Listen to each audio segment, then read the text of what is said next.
السلام عليكم، كيف حالكم؟ حلقتنا اليوم طريقة تحويل النص إلى الصوت بالذكاء الاصطناعي دون استخدام 11 Labs.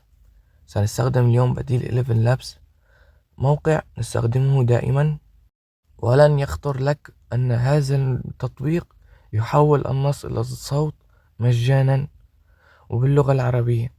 هذا الموقع هو شات جي بي تي. نعم، إنه شات جي بي تي. أعلم أنك تفاجأت مثلي تماما عندما علمت. تفاجأت. ما راح طول عليكم بالشرح، لكن قبل ما نبدأ لا تنسى الصلاة على النبي والاشتراك بالقناة وتفعيل زر الجرس عشان يصلك كل شي جديد. يلا بينا نبلش. الخطوة الأولى، نفتح شات جي بي تي ونسجل الدخول. بعد ما سجلنا الدخول، لكي تتأكد أني أستخدم النسخة المجانية، أنا لا أستخدم شات جي بي تي بلس.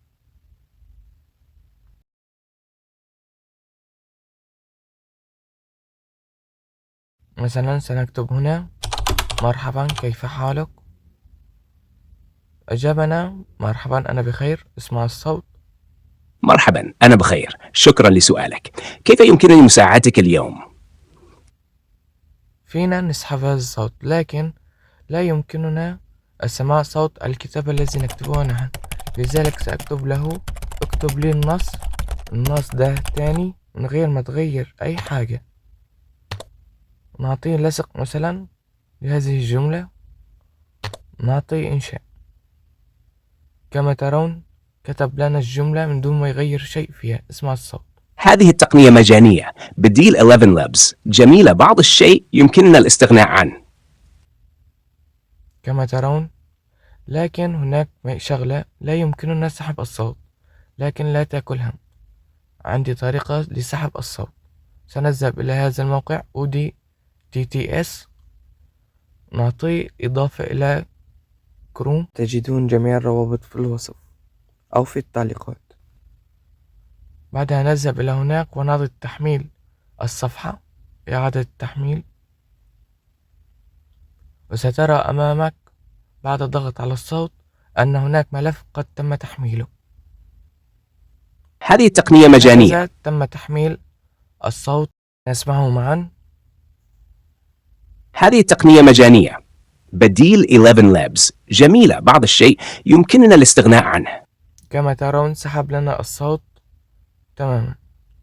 إذا أردت تغيير الصوت تذهب إلى الإعدادات، الكلام. يوجد خيارات كثيرة من الأصوات. مرحبا من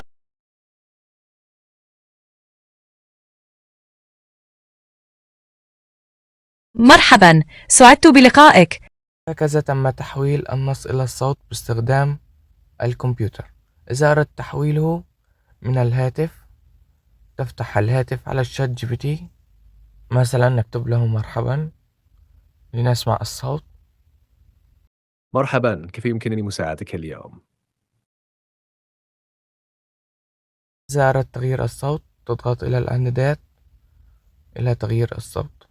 مرحبا تختار الصوت من هنا. عطلة سعيدة. لقد كنت مرحبا، أنا مستعد للبدء، لذا مرحبا، من الرائع التعرف عليك. مرحبا، سررت بلقائك. مرحبا، كيف تسير الأمور؟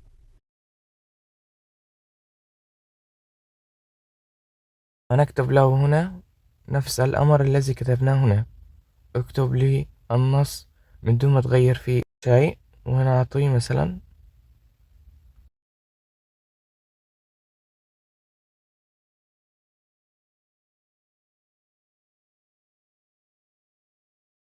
لا تنسوا الاشتراك في القناة. الآن نريد سحب الصوت. نسجل الشاشة باستخدام أي برنامج. أنا أستخدم هذا البرنامج لتسجيل الشاشة. بعدها نحوله إلى الصوت. نذهب إلى الملفات، بعدها الفيديو الذي نريد تحويله. سأضغط إلى الفيديو الذي صورناه الآن.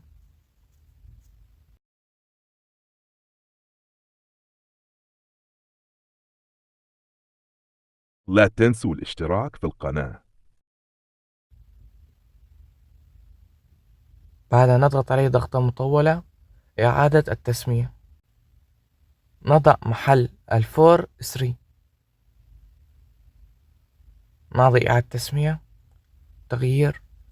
هكذا تحول معنا إلى صوت. نذهب إلى الأصوات.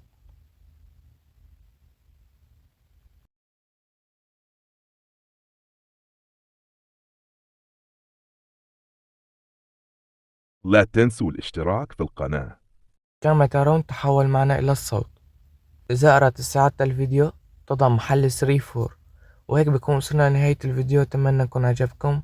لا تنسوا الاشتراك بالقناة وتفعيل زر الجرس. والسلام عليكم ورحمة الله وبركاته.